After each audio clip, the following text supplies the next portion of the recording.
Hi friends, ನಮಸ್ಕಾರ. ಎಲ್ಲರಿಗೂ 𝑘𝗶𝗱 studio editing YouTube ಚಾನಲ್ಗೆ ಸ್ವಾಗತ. ಹಾಗಾದರೆ ಕೊನೆಗೂ ಫ್ರೆಂಡ್ಸ್, ನಿಮ್ಮೆಲ್ಲರ ಬೇಡಿಕೆ ಅಂತ FL ಸ್ಟುಡಿಯೋ ಬಗ್ಗೆ ಟ್ಯುಟೋರಿಯಲ್ ಬಂದಿದೆ. ಹಾಗೆ ಇದನ್ನ ನೀವು ಪ್ಲೇಸ್ಟೋರಿಂದ ಡೌನ್ಲೋಡ್ ಮಾಡ್ಬೋದು. ಆದರೆ ಅದನ್ನ ನೀವು ಎಲ್ಲಿಂದ ಡೌನ್ಲೋಡ್ ಮಾಡಬೇಕು ಅಂತ ನಾನು ನಿಮಗೆ ಮುಂದೆ ವಿಡಿಯೋದಲ್ಲಿ ಹೇಳ್ತೀನಿ. ಹಾಗಾಗಿ ಈ ವಿಡಿಯೋನ ನೀವು ಕೊನೆವರೆಗೂ ನೋಡ್ತಾ ಇರಿ. ಓಕೆ, ಇವಾಗ FL ಸ್ಟುಡಿಯೋನ ಪೂರ್ತಿ ಹೆಸರು ಏನಂದ್ರೆ ಫ್ರೂಟಿ ಲೂಪ್ಸ್ ಅಂತ. ಹಾಗೆ ಅದನ್ನ ನೀವು PC ವರ್ಷನ್ ಮತ್ತು ಮೊಬೈಲ್ ವರ್ಷನ್ ಎರಡೂದ್ರಲ್ಲೂ ನೋಡಬಹುದು. ಹಾಗೆ ಎರಡೂದ್ರಲ್ಲಿರೋ ಡಿಫ್ರೆನ್ಸ್ ಏನಂದ್ರೆ ಮೊಬೈಲ್ ವರ್ಷನ್ ಅಲ್ಲಿ ಒಂದ್ ಸ್ವಲ್ಪ ಫೀಚರ್ಸ್ ಗಳನ್ನ ಕಡಿಮೆ ಮಾಡಿದ್ದಾರೆ. ಹಾಗೆ PC ವರ್ಷನ್ ಅಲ್ಲಿ ಒಂದ್ ಸ್ವಲ್ಪ ಹೆಚ್ಚಿನ ಫೀಚರ್ಸ್ ಇದೆ. ಆದ್ರೂ ಕೂಡ ನಾವು ಮೊಬೈಲ್ ಯೂಸ್ ಮಾಡಿಬಿಟ್ಟು ಅದೇ ರೀತಿ ಎಡಿಟಿಂಗ್ ನ ಮಾಡಬಹುದು. ಓಕೆ ಫ್ರೆಂಡ್ಸ್, FL ಸ್ಟುಡಿಯೋನ ಓಪನ್ ಮಾಡಿದ ತಕ್ಷಣ ನಿಮಗೆ ಈ ರೀತಿ ಒಂದು ಇಂಟರ್ಫೇಸ್ ಓಪನ್ ಆಗುತ್ತೆ. ಇಲ್ಲಿ ನೀವು ಡೈರೆಕ್ಟಾಗಿ ಬಂದುಬಿಟ್ಟು ಪ್ಲಸ್ ಮೇಲೆ ಕ್ಲಿಕ್ ಮಾಡಿ ಆಡಿಯೋನ ಆ್ಯಡ್ ಮಾಡ್ತೀರಿ ಅಂದರೆ ನಿಮ್ಮ ಫೈಲ್ ಮ್ಯಾನೇಜರಲ್ಲಿರೋ ಆಡಿಯೋ, ಅಂದರೆ ನಿಮ್ಮ ಮೊಬೈಲಲ್ಲಿರೋ ಆಡಿಯೋ ನಿಮ್ಗೆ ಸಿಗೋದಿಲ್ಲ. ಇದಕ್ಕಾಗಿ ನೀವು ಏನು ಮಾಡಬೇಕಂದ್ರೆ ಇವಾಗ ನಾನು ನಿಮಗೆ ಮುಂದೆ ತಿಳಿಸ್ಕೊಡ್ತೀನಿ. ಓಕೆ, ಇವಾಗ ನೀವು ನಿಮ್ಮ ಮೊಬೈಲಲ್ಲಿರೋ ಫೈಲ್ ಮ್ಯಾನೇಜರ್ನ ಓಪನ್ ಮಾಡ್ಕೊಂಡಾದ್ಮೇಲೆ ನೀವು ಯಾವ ಸಾಂಗ್ನ ಅಲ್ಲಿ ಆ್ಯಡ್ ಮಾಡಬೇಕು ಆ ಸಾಂಗ್ನ ಈ ರೀತಿ ನೀವು ಯಾವುದಾದ್ರೂ ಒಂದು ಸಾಂಗ್ನ ಫಸ್ಟ್ಗೆ ಈ ರೀತಿ ಸೆಲೆಕ್ಟ್ ಮಾಡ್ಕೊಳ್ಳಿ. ಓಕೆ, ಇವಾಗ ನಾವು 𝑘𝗶𝗱 ಸ್ಟುಡಿಯೋ ಎಡಿಟಿಂಗ್ 139 ಅನ್ನೋ ಒಂದು ಸಾಂಗ್ ಇದೆ. ಈ ಸಾಂಗ್ನ ಸೆಲೆಕ್ಟ್ ಮಾಡ್ಕೋತೀನಿ. ಸೆಲೆಕ್ಟ್ ಮಾಡ್ಕೊಂಡಾದ್ಮೇಲೆ ಇಲ್ಲಿ 3 ಡಾಟ್ ಮೇಲೆ ಕ್ಲಿಕ್ ಮಾಡಿ ಕಾಪಿ ಆಪ್ಷನ್ ಮೇಲೆ ಕ್ಲಿಕ್ ಮಾಡಾದ್ಮೇಲೆ ಇವಾಗ ನೀವು ಎಲ್ಲಿ ಪೇಸ್ಟ್ ಮಾಡ್ಬೇಕಂದ್ರೆ ನೀವು ನಿಮ್ಮ ಮೊಬೈಲ್ನ ಇಂಟರ್ನಲ್ ಸ್ಟೋರೇಜ್ನ ಸೆಲೆಕ್ಟ್ ಮಾಡ್ಕೊಂಡಾದ್ಮೇಲೆ ಯಾರು FL ಸ್ಟುಡಿಯೋನ ಡೌನ್ಲೋಡ್ ಮಾಡಿರ್ತೀರ ಅವ್ರಿಗೆ FLM ಯೂಸರ್ ಫೈಲ್ಸ್ ಅನ್ನೋ ಒಂದು ಆಪ್ಷನ್ ಬಂದಿರುತ್ತೆ. ಆ ಫೈಲ್ನ ನೀವು ಓಪನ್ ಮಾಡ್ಕೊಂಡಾದ್ಮೇಲೆ ಇಲ್ಲಿ ಮೈ MID ಹಾಗೆ ಮೈ ಪ್ರಿಸೆಟ್ಸ್ ಇರುತ್ತೆ, ಫೈಲ್ಸ್ ಇರುತ್ತೆ. ನೀವು ಯಾವುದಾದ್ರೂ ಫೈಲಲ್ಲಿ ಪೇಸ್ಟ್ ಮಾಡ್ಬೋದು. ನಾನಿವಾಗ ಮೈ ಸ್ಯಾಂಪಲ್ಸ್ ಅನ್ನೋ ಒಂದು ಫೈಲ್ ಇದೆ. ಈ ಫೈಲಲ್ಲಿ ಆಲ್ರೆಡಿ ನಾನು ಕೆಲವೊಂದಿಷ್ಟನ್ನ ಪೇಸ್ಟ್ ಮಾಡಿದ್ದೀನಿ, ಆದರೆ ಇದನ್ನು ಕೂಡ ಇವಾಗ ಇಲ್ಲೇ ಪೇಸ್ಟ್ ಮಾಡ್ತೀನಿ. ಓಕೆ, ಇವಾಗ ನಾವು FL ಸ್ಟುಡಿಯೋಗೆ ಹೋಗ್ಬಿಟ್ಟು ಆ ಸಾಂಗ್ ಬಂದಿದೆ ಇಲ್ಲ ಅಂತ ಚೆಕ್ ಮಾಡೋಣ.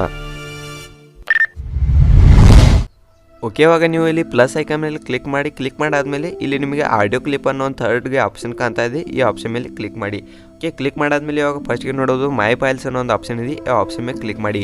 ಇವಾಗ ಕ್ಲಿಕ್ ಮಾಡಿದ್ಮೇಲೆ ನಿಮಗೆ ಆಗಲೇ ಫೈಲ್ ಮ್ಯಾನೇಜರಲ್ಲಿ ನೋಡಿರೋ ಆಪ್ಷನ್ಸು ಇಲ್ಲಿ ಕೂಡ ಬರುತ್ತೆ. ಇವಾಗ ನೀವು ಮೈ ಸ್ಯಾಂಪಲ್ಸ್ನ ಓಪನ್ ಮಾಡ್ಕೊಂಡಾದ್ಮೇಲೆ ಇವಾಗ ಇಲ್ಲಿ ನೋಡ್ಬೋದು 𝑘𝗶𝗱 ಸ್ಟುಡಿಯೋ ಎಡಿಟಿಂಗ್ 139 ಅನ್ನೋ ಒಂದು ಸಾಂಗ್ ಕೂಡ ಇಲ್ಲೂ ಇದೆ. ಇದ್ರ ಮೇಲೆ ಒಂದ್ಸಲ ಇರುತ್ತೆ ಕ್ಲಿಕ್ ಮಾಡಿ, ಆ ಸಾಂಗು ಡೈರೆಕ್ಟಾಗಿ ಇಲ್ಲಿ ಆ್ಯಡ್ ಆಗಿಬಿಡುತ್ತೆ. ನಾನು ನೀವು ಇರುತ್ತೆ ಜೂಮ್ ಇನ್ ಮಾಡ್ಬೋದು ಅಥವಾ ಜೂಮ್ ಔಟ್ ಕೂಡ ಮಾಡ್ಕೋಬೋದು. ಹಾಗೆ ಸಾಂಗ್ನ ಇಲ್ಲಿಂದ ಎಲ್ಲಿ ಬೇಕಾದ್ರೂ ಮೂವ್ ಕೂಡ ಮಾಡ್ಬೋದು.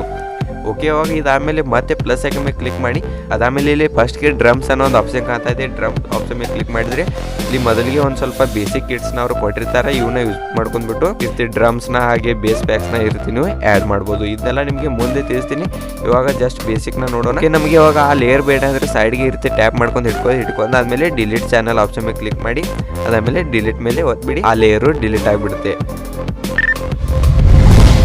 ಇವಾಗ ಆಡಿಯೋನ ಯಾವ ರೀತಿ ಕಟ್ ಮಾಡೋದು ಹಾಗೆ ಪೇಸ್ಟ್ ಯಾವ ರೀತಿ ಮಾಡೋದು ಅಂತ ನಿಮಗೆ ತಿಳಿಸ್ಕೊಡ್ತೀನಿ. ಈ ಆಡಿಯೋನ ಈ ರೀತಿ ನೀವು ಸೆಲೆಕ್ಟ್ ಮಾಡಿ ಇರುತ್ತೆ ಮುಂದೆ ಈ ರೀತಿ ಮೂವ್ ಮಾಡಿದ್ರೆ ಮತ್ತೆ ನೆಕ್ಸ್ಟ್ ಅದೇ ಹಾಡು ಕಂಟಿನ್ಯೂ ಆಗುತ್ತೆ. ಇಲ್ಲಿ ಮುಂದೆ ನೋಡ್ತಿರ್ಬೋದು ನಿಮಗೆ ಇಲ್ಲಿ ಹಾಡಿನ ವೇವ್ ಹೋಗೋದು ಕಾಣ್ತಾ ಇದೆ.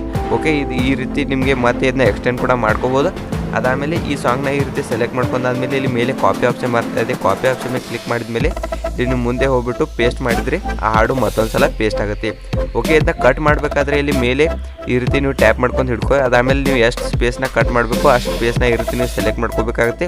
ಇಷ್ಟು ಸ್ಪೇಸ್ನ ಸೆಲೆಕ್ಟ್ ಮಾಡ್ಕೊಂಡಾದ್ಮೇಲೆ ಪ್ಲಸ್ ಮೇಲೆ ಕ್ಲಿಕ್ ಮಾಡಾದ್ಮೇಲೆ ಡಿಲೀಟ್ ಮೇಲೆ ಕ್ಲಿಕ್ ಮಾಡಿ ಆ ಸ್ಪೇಸು ಕಟ್ ಆಗುತ್ತೆ. ಓಕೆ, ಈ ರೀತಿ ಕಟ್ ಮಾಡ್ಕೊಂಡಾದ್ಮೇಲೆ ಇದನ್ನು ಕೂಡ ನೀವು ಎಲ್ಲಿ ಬೇಕಾದರೂ ಮೂವ್ ಮಾಡ್ಕೋಬೋದು. ಈ ರೀತಿ ಜೂಮ್ ಮಾಡಿ ಮತ್ತೆ ನೀವು ಇದನ್ನ ಒಂದು ಸ್ವಲ್ಪ ಕಡಿಮೆ ಆಗಿದ್ರೆ ಹೆಚ್ಚು ಕಡಿಮೆ ಕೂಡ ಮಾಡ್ಕೋಬೋದು. ಓಕೆ, ಇದರ ಅಡ್ಜಸ್ಟ್ಮೆಂಟ್ನ ಯಾವ ರೀತಿ ಮಾಡ್ತಾ ಅಂದರೆ ನಿಮಗೆ ಯಾವ ಸಾಂಗ್ನ ಅಡ್ಜಸ್ಟ್ ಮಾಡಬೇಕು ಅಥವಾ ಅದರಲ್ಲಿ ಏನೋ ಎಡಿಟ್ ಮಾಡಬೇಕು ಅಥವಾ ಚೇಂಜಸ್ ಮಾಡಬೇಕಂದ್ರೆ ಆ ಸಾಂಗ್ನ ಇರುತ್ತೆ ಸೆಲೆಕ್ಟ್ ಮಾಡ್ಕೊಂಡಾದ್ಮೇಲೆ ನೀವು ಆ ಸಾಂಗ್ನ ಎಡಿಟ್ ಮಾಡಿದರೆ ಆ ಲೇಯರಲ್ಲಿರೋ ಎಲ್ಲ ಸಾಂಗ್ಗೆ ಆ ಎಫೆಕ್ಟು ಆ್ಯಡ್ ಆಗುತ್ತೆ. ಇಲ್ಲಿ ಸೈಡ್ಗೆ ಒಂದು ಎರೋ ಮಾರ್ಕ್ ಅಂತ ಇದೆ ನೋಡ್ಬೋದು.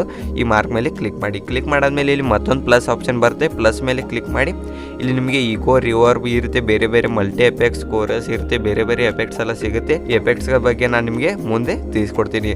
ಓಕೆ, ಇವಾಗ ಇದು ನಮಗೆ ಬೇಡ ಇದನ್ನ ಈ ರೀತಿ ಡಿಲೀಟ್ ಕೂಡ ಮಾಡ್ಬೋದು. ಈ ರೀತಿ ಸಾಂಗ್ನ ಎಡಿಟಿಂಗ್ ಮಾಡ್ಬೋದು. ಓಕೆ ಫ್ರೆಂಡ್ಸ್, ಇವಾಗ ನೀವು ನಿಮ್ಮ ಕ್ರೋಮ್ ಬ್ರೌಸರ್ನ ಓಪನ್ ಮಾಡ್ಕೊಂಡಾದ್ಮೇಲೆ www.mkstudioediting.com ಅಂತ ಟೈಪ್ ಮಾಡಿ ನಿಮಗೆ ಡೈರೆಕ್ಟಾಗಿ ನಮ್ಮ ವೆಬ್ಸೈಟ್ ಓಪನ್ ಆಗುತ್ತೆ.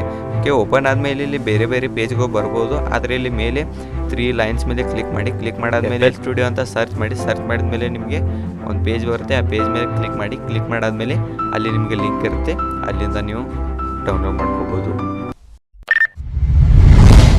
ಓಕೆ, ಇವಾಗ ನಿಮ್ಮ ಸಾಂಗ್ನ ಪ್ರೊಜೆಕ್ಟ್ ಫೈಲಾಗಿ ಕೂಡ ಸೇವ್ ಮಾಡ್ಬೋದು ಅಥವಾ ಸಾಂಗಾಗಿ ಕೂಡ ಸೇವ್ ಮಾಡ್ಬೋದು. ಯಾವ ರೀತಿ ಸೇವ್ ಮಾಡೋದು ಅಂದರೆ ಇಲ್ಲಿ ಮೇಲೆ ಒಂದು ಫ್ರೂಟ್ ಆಪ್ಷನ್ ಕಾಣ್ತಾ ಇದೆ. ಫ್ರೂಟ್ ಆಪ್ಷನ್ ಮೇಲೆ ಕ್ಲಿಕ್ ಮಾಡಾದ್ಮೇಲೆ ಇಲ್ಲಿ ಸೇವ್ ಅನ್ನೋ ಒಂದು ಆಪ್ಷನ್ ಬರ್ತಾ ಇದೆ. ಸೇವ್ ಮೇಲೆ ಕ್ಲಿಕ್ ಮಾಡಾದ್ಮೇಲೆ ಇಲ್ಲಿ ನಿಮ್ಗೆ ನೋಡ್ಬೋದು FLM ಅನ್ನೋ ಒಂದು ಆಪ್ಷನ್ ಕಾಣ್ತಾ ಇದೆ. FLM ಆಪ್ಷನ್ ಮೇಲೆ ಕ್ಲಿಕ್ ಮಾಡಿಬಿಟ್ಟು ಸೇವ್ ಮಾಡಿದ್ರೆ ಅದೊಂದು ಪ್ರಾಜೆಕ್ಟ್ ಫೈಲ್ ಆಗಿ ಸೇವ್ ಆಗುತ್ತೆ. ಅದಾದಮೇಲೆ ನೆಕ್ಸ್ಟ್ ನೀವು ಇಲ್ಲಿ MP3 ಅಂತ ಕಾಣ್ತಾ ಇದೆ, MP3 ಮೇಲೆ ಕ್ಲಿಕ್ ಮಾಡಿ ಸೇವ್ ಮಾಡಿದ್ರೆ ಅದೊಂದು ಸಾಂಗ್ ಆಗಿ ಸೇವ್ ಆಗುತ್ತೆ. ಅಥವಾ ಇಲ್ಲಿ 𝑊AV ಫೈಲ್, ಅದು ಕೂಡ ಸಾಂಗ್ ಫೈಲೇ, ಅದು ಕೂಡ ಸಾಂಗ್ ಆಗಿ ಸೇವ್ ಆಗುತ್ತೆ. ಉಳಿದಿರೋ ಫೈಲ್ ಅವಶ್ಯಕತೆ ನಮಗಿಲ್ಲ. ಇಲ್ಲಿ ಸಾಂಗ್ನ ನ್ಯೂ ಸಾಂಗ್ ಅಂತ ಕಾಣ್ತಾ ಇದೆ, ಇದ್ರ ಮೇಲೆ ಕ್ಲಿಕ್ ಮಾಡಿಬಿಟ್ಟು ರಿನೇಮ್ ಕೂಡ ಮಾಡ್ಬೋದು. ಓಕೆ, ಇಷ್ಟು ಮಾಡಾದ್ಮೇಲೆ ಸೇವ್ ಮೇಲೆ ಕ್ಲಿಕ್ ಮಾಡಿ ಅದಾದಮೇಲೆ ಇಲ್ಲಿ ಹೈ ಕ್ವಾಲಿಟಿ ಸೆಲೆಕ್ಟ್ ಮಾಡ್ಕೊಂಡ್ಬಿಟ್ಟು ಗೋ ಮೇಲೆ ಕ್ಲಿಕ್ ಮಾಡಿದರೆ ಈ ರೀತಿ ಸಾಂಗು ಕನ್ವರ್ಟ್ ಆಗಿ ಸೇವ್ ಆಗುತ್ತೆ. ಓಕೆ ಫ್ರೆಂಡ್ಸ್, ಇವತ್ತಿನ ವೀಡಿಯೋದಲ್ಲಿ ಇಷ್ಟೇ. ಮುಂದಿನ ವೀಡಿಯೋದಲ್ಲಿ ಇದಕ್ಕೂ ಅದೇ ಕಂಟೆಂಟ್ನ ತೊಗೊಂಡು ಬರ್ತೀನಿ. ಹಾಗಾಗಿ ನಮ್ಮ ಚಾನಲ್ನ ಸಬ್ಸ್ಕ್ರೈಬ್ ಮಾಡೋದನ್ನ ಮರಿಬೇಡಿ. ಹಾಗೆ ವೀಡಿಯೋ ಇಷ್ಟ ಆಗಿದ್ರೆ ಲೈಕ್ ಮಾಡಿ.